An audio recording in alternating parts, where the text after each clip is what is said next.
வணக்கம். தமிழ் கேஎஸ்ஆர் சேனலில் இன்றைய பதிவு 9ஆம் வகுப்பு தமிழ் பாடத்துக்குரிய உரைநடை பாடம் வீட்டுக்கோர் புத்தகசாலை. இது பேரறிஞர் அண்ணா எழுதியது. அதற்குரிய கற்பவை கற்றபின் என்ற வினாவுக்குரிய வினாவும் விடைகளும் பார்ப்போம். இதில் 3 வினாக்கள் கொடுக்கப்பட்டிருக்கு. 3 வினாக்களில் ஒவ்வொரு வினாவுக்கு வாழ்க்கையில் அடிப்படை தேவைகளுக்கு அடுத்த இடம் புத்தகசாலைக்கு தரப்பட வேண்டும். இது அறிஞர் அண்ணா. 2 உலகில் சாகா வரம் பெற்ற பொருள்கள் புத்தகங்களே. கதே.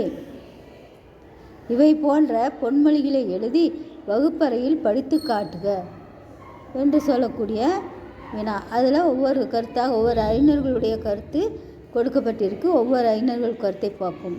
1. எனக்கு 1 கோடி ரூபாய் கிடைத்தால் அதனை கொண்டு நான் ஒரு நூலகம் கட்டுவேன். மகாத்மா காந்தியடிகள். 2.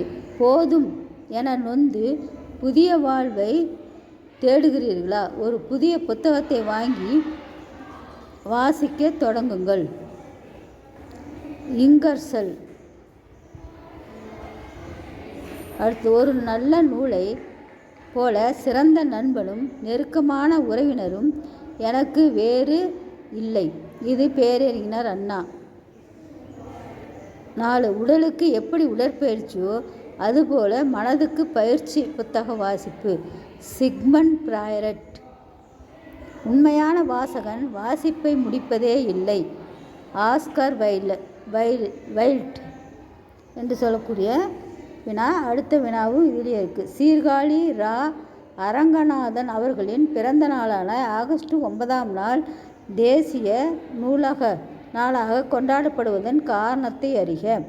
சீர்காழி ராமாமிர்தம் ரங்கநாதன் இந்தியாவைச் சேர்ந்த கணிதவியலாளரும் நூலகவியலாளரும் ஆவர். நூலகவியலில் 5 விதிகளை அறிமுகம் செய்தவர். கோலன் நூற்பகுப்பாக்க முறையை உருவாக்கியவர். இந்திய நூலகவியலின் தந்தை என அறியப்படுபவர். அத்துடன் நூலகவியலில் இவரது அடிப்படையான சிந்தனைகளுக்காக உலகின் பல பகுதிகளிலும் பெயர் பெற்றவர். நூலகவியலுக்கு செய்த பங்களிப்பாக இந்திய அரசு இவருக்கு பத்மஸ்ரீ விருது வழங்கி கௌரவித்தது. இவரது பிறந்த நாளை இந்தியாவில் தேசிய நூலக தினமாக அறிவித்துள்ளனர்.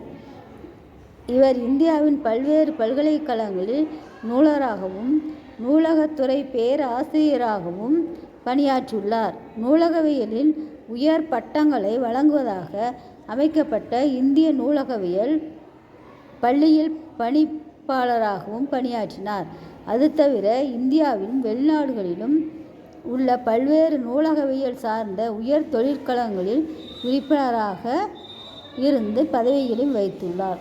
அடுத்தது 3வது, நூலகத்தில் கவிதை, கதை முதலிய நூல்களை நூலாசிரியர் வரிசையிலும் நூலின் அடிப்படை குறியீட்டு எண் அடிப்படையிலும் எவ்வாறு தேடுவது என்பதை தெரிந்து கொள்க. நூலகத்தில் சென்று வாசிப்பு திறனை ஒவ்வொரு மாணவனும் வளர்த்து கொண்டால் தன்னார்வம் தானாக வரும் என்பதில் சிறிது மையமில்லை. நூலகம் சென்றவுடன் இலக்கியம், இலக்கணம், தத்துவம், அறிவியல், சமூக அறிவியல், பொருளாதாரம், அரசியல், ஆன்மீகம், சிறுகதை, நாடகம், நாவல், கவிதை என உட்தலைப்புகள் அடங்கிய பீரோவில் நூலாசிரியர் பெயர் வரிசையில் நூலின் அடையாள குறியீட்டு எண்ணுடன் அடுக்கி வைக்கப்பட்டிருக்கும். நமக்கு தேவையான நூல்களை நூலகரின் உதவியோடு தேடி எடுத்து பயன்படுத்தி கொள்ளலாம் என்று இந்த 3 வினாக்களும் நூலகத்தின் சிறப்புகளும் அதற்குரிய பழமொழிகளும் கொடுக்கப்பட்டிருக்கு. இந்த பகுதியை பாருங்கள். நன்றி, வணக்கம், வாழ்க வளமுடன்.